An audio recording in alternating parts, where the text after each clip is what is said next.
Hey folks, your OS Reviews. You're watching our video first look and a quick review of the Rolton T50 MK2. This is a FM radio that also dubs as the dedicated MP3 player boombox, so you can plug in or insert a micro SD card and use this to play back your favorite tracks. Obviously, this is kind of a dying breed in terms of products.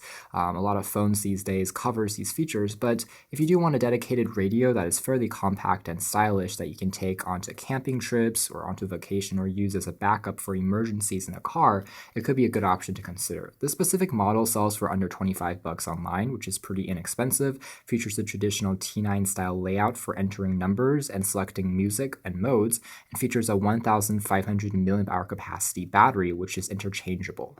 It also features an LED light feature, which makes it useful for lower light environments. So this is a red version. You can see it also comes in a few other color models if you want to get a custom look. So inside we have access just to the radio itself. We'll take a closer look at this in a second. There's also access in here to the accessories, inclusive of a micro USB cable, which you use to charge the radio. It takes about 2 hours to completely charge, and afterwards you can use it for about 20 hours of audio playback before you need to recharge it again. There's also a lanyard strap which you can use to take with you for easy traveling. And finally, there is a quick start guide printed in black and white. It tells you the various features, how to activate it, how to scan for channels, and use the LED torch functionality. So let's take a look at the design of the radio next. It's pretty traditional, not anything too out of the ordinary, but this is a mono speaker in a sense, since there's only one driver you can see here. There is also a passive radiator, which gives you a bit of extra bass and added thump when you're listening to lower frequencies of music. You can see here we have the T9 style layout for the keys. You can use this to control and scan through different channels, as well as select a specific track if you're using the thumb drive or SD card. And over here we have an LCD display. On the very top of the unit, you have access also to the torch function, which I can tap on to activate this light on the side. It's an LED, which is pretty bright. There's also a 3.5mm headphone jack if you want to use your own headphones and not the built-in speaker. There's also a volume adjustment here and also the micro USB for charging. On the back, there's the company's logo, and there's also the antenna, which extends to a pretty impressive length to get a better reception if you are maybe underground. And finally, there is the battery compartment, which houses the rechargeable 1,500 mAh battery, which can be replaced as aforementioned.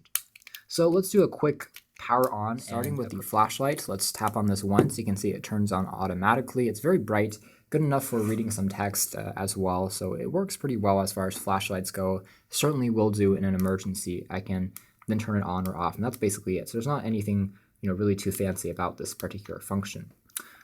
Let's turn on the radio itself, and you can see there's also time and date information displayed along with the battery status on the very top. That gives you a bit of an indicator for that.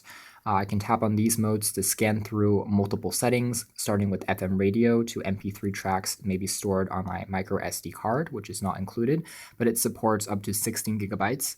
And I can also use this to change and adjust the date settings if I need to do that. So let's do a quick sample of the FM channel, and I can play on this by turning up the volume a little bit.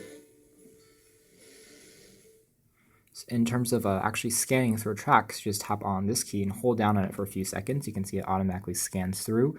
We are underground at the moment, so reception is a little weak, but what happens is it automatically saves all the channels that has certainly relatively strong reception, and afterwards you can just toggle back and forth between the saved stronger reception channels by tapping on this left and down key. Like PO1 is saved since it was relatively strong there.